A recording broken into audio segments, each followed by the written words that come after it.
Ready in less than 1 hour, these homemade gluten-free drop biscuits are guaranteed to be extra light, fluffy, and tender.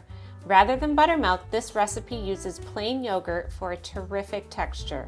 Hi, I'm Melissa Erdelak from the gluten-free website Mama Gourmand, and today we are going to make fluffy, tender, gluten-free biscuits. This recipe is a great example of why you cannot just take standard wheat flour recipes and swap out gluten-free flour. If you did that in a buttermilk biscuit recipe, which only has flour, butter, buttermilk, and leavening, the results would be absolutely terrible. They would be really dense and gummy because that liquid cannot absorb in the gluten-free starches. So today I'm going to explain a couple easy ingredients that you could swap out instead so you get those buttermilk-like results, but in a gluten-free version. Let's make your gluten-free life a success and not a hot mess. For this recipe, you will need 2 cups of gluten-free flour. You could spoon it into the measuring cup. Usually I just kind of like fluff it up a little bit and then level it off. If you bake by weights, I also include the grams in my recipes, which you could get on the link below. Biscuits have a lot of baking powder, so make sure you're using aluminum-free baking flour, otherwise it's gonna have a weird metallic taste to it. You'll need 4 teaspoons of baking powder, 1 teaspoon of sugar, a half a teaspoon of salt, and then for some extra leavening, 1/4 of a teaspoon of baking soda. You're just going to whisk all those dry ingredients.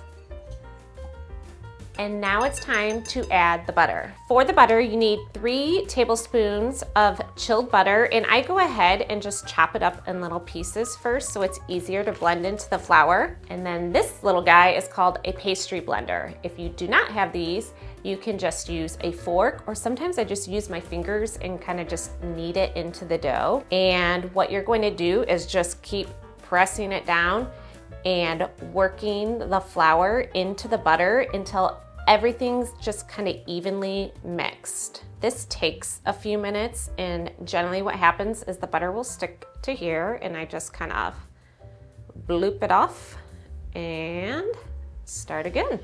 So we have the butter all worked in, and as you can see, it looks just kind of like a coarser flour texture now, and that's what you want. You want the butter really mixed into the flour. And now we'll do the liquid ingredients that we're gonna add in here. For the liquid ingredients, you'll notice that these buttermilk biscuits do not have buttermilk in it. The reason is we added buttermilk to this. Gluten-free starches have a harder time absorbing moisture, and they would be very dense because the milk will not soak up into the gluten-free flour. So instead of that, we use something a little bit more solid, and we use yogurt, which has the tang of the buttermilk, but gives it a better crumb and texture. 3 tablespoons of butter is a lot less than traditional biscuits, and we need something else to add fat to the recipe.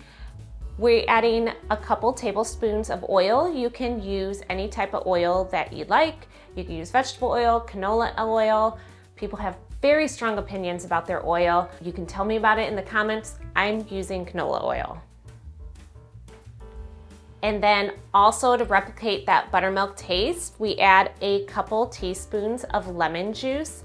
If you do not have lemons on hand, you can swap out any vinegar that you have, like an apple cider vinegar or white vinegar. And then lastly, 1 egg, which is a little atypical, but the egg helps bind everything together, which gluten-free baked goods usually struggle with that binding, so the biscuit won't crumble or break apart. So we just whisk all that together. And I do want to mention too, if you do not have plain yogurt, I have also swapped out sour cream. I've even swapped out vanilla yogurt if I've had that on hand, which is great if you want to turn this recipe into a shortcake biscuit, which gives it a little bit of sweeter taste. Now you just take your liquid ingredients and pour it into your dry and just mix everything together and your biscuit dough is done. When you're mixing, you'll want to make sure that you get all the dry ingredients incorporated in the wet, and it's going to be a soft kind of malleable dough when you're done with it. The dough's all mixed together, and now we're going to cover it and pop it in the fridge for 30 minutes. This will give time for the gluten-free starches to soak up that moisture so you don't get like gritty or crumbly biscuits. I don't recommend doing it more than 30 minutes because it'll give too much time for the moisture to soak in and you might end up with some dry biscuits, which aren't good. So just do the 30 minutes in the fridge. All right, so we're ready to shape the biscuits. These are drop biscuits, so no rolling, yay for us. It's a lot easier. And to do this, what I do is I just use a 1/3 cup measuring cup. I spray it with some cooking spray to grease the cup, and then you're just going to scoop out some dough. So you want the dough just to the top of the cup here, and you just plop it on the pan. Look how easy that is. Keep doing that until all your dough is out. It should make about 7 biscuits.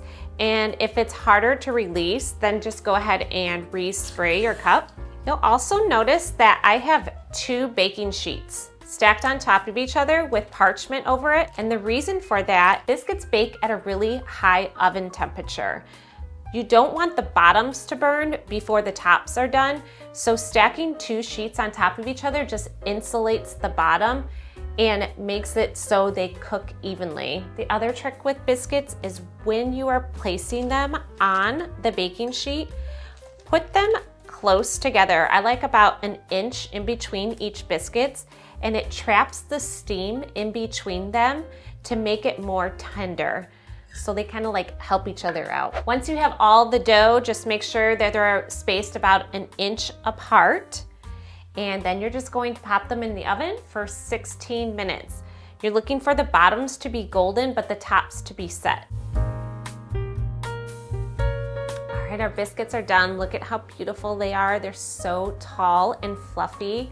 Once they have completely cooled down, I recommend wrapping them up individually and freezing them. Gluten-free baked goods don't stay great for a really long time. They dry out quickly. So if you aren't eating them that day, then I would pop them into the freezer. And then when you're ready to enjoy them, just warm them slightly. The other thing you could do with this biscuit dough is brush the tops with a little bit of cream, sprinkle sugar on top, and add more sugar into the dough, about 3 tablespoons total, and you can use that for a gluten-free shortcake. You can find this recipe along with any other recipes that I mentioned in the description box below. Thanks for watching. I'll see you in the next video.